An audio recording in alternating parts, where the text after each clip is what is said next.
PYQ based on a chapter Structure of Atom and Nuclei that was asked in CET 2024. When a hydrogen atom is raised from the ground state to excited state. Option A. Potential energy increases and kinetic energy decreases. B. Potential energy decreases and kinetic energy increases. C. Both Ke and P will increase. And D. Both Ke and P decrease.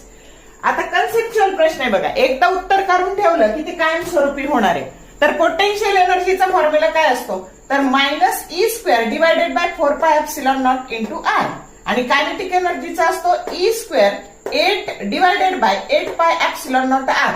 मग तुम्ही ground state आणि ह्या excited आहे, ही first excited, ही second excited, याच्यावरती third excited state. मग ground state मधून excited state मध्ये गेलं की रेडियस काय होत जाते, इन्क्रीज होते. रेडियस इन्क्रीज झाली की पोटेन्शियल एनर्जी, पण इथं निगेटिव्ह साईन आहे आणि म्हणून पोटेन्शियल एनर्जीची व्हॅल्यू कमी कमी होत जाणार आहे. पण निगेटिव्ह साईन कमी होती याचा अर्थ वाढते, किंमत वाढते. आणि इथं मात्र बघा आर वाढली तर पॉझिटिव्ह साईन आहे. पोटेन्शियल कायनेटिक एनर्जी काय होणार आहे, आर वाढली तर कायनेटिक एनर्जी डिक्रीज होणार आहे. इथं कमी होते पण निगेटिव्ह साईन असल्यामुळे इन्क्रीज होतं. आणि म्हणून लक्षात ठेवायचं जसं जसं आपण ह्या डायरेक्शनने जाणार आहे की ground state to excited state जाणार आहे, पोटेन्शियल एनर्जी इन्क्रीज होणार आहे आणि कायनेटिक एनर्जी डिक्रीज होणार आहे. म्हणजे हा प्रश्न आला तर डायरेक्ट असं लक्षात ठेवायचं, एवढं करण्याची गरज नाही.